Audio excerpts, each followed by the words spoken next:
မင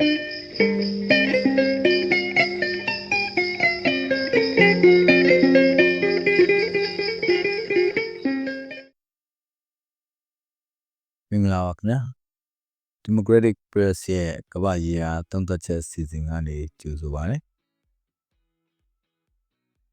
စေဒီနေ့တော့ကမ္ဘာအင်အားကြီးနိုင်ငံနှစ်နိုင်ငံကြားကတနက်တန်မထွက်တဲ့စစ်ပွဲတစ်ခုကြောင်းပြောပြချင်ပါတယ်2026ခုနှစ်အစောပိုင်းပေကျင်းအာဏာဆုံးတဲ့ကမွန်တိုင်းထန်နေတုန်းမှာပဲအမေရိကန် CIA ကတရုတ်စစ်တပ်ကိုအနောက်ကနေထိပ်ပုတ်လိုက်တဲ့စေတစစ်စင်ရေးတစ်ခုစလိုက်ပါတယ်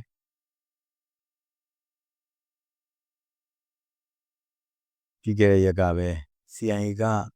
တရုတ်ဘာသာစကားနဲ့ဗီဒီယိုတိုလေးတစ်ခုကိုဖြန့်ချိခဲ့ပါတယ်အဲ့ဒီဗီဒီယိုထဲမှာပါတဲ့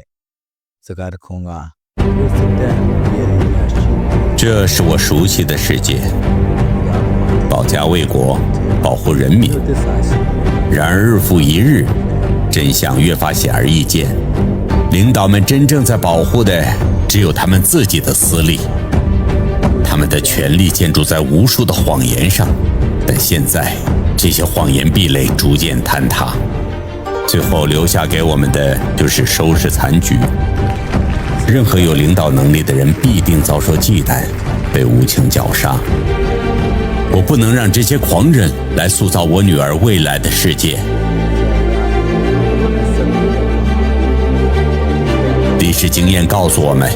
不战而胜者才是最大的赢家。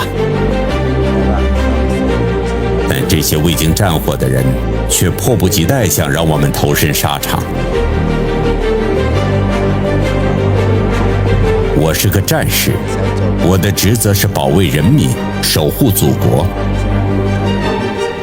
选择这条道路，就是我为家为国的战斗方式。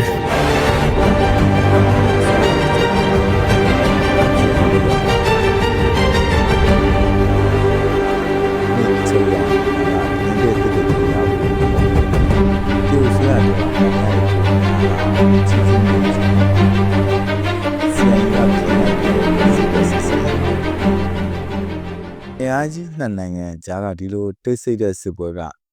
ဤပညာတွေနဲ့ဒီဘယ်လောက်ထိပြင်းထန်လာအောင်လဲဆိုတာကတော့ Democratic Press ရဲ့နားဆင်သူတွေပဲကိုယ်တိုင်ဝေဖန်စမ်းစစ်ကြည့်ကြပါအောင်ခင်ဗျာကျွန်တော်ကတော့ပါကြောပါ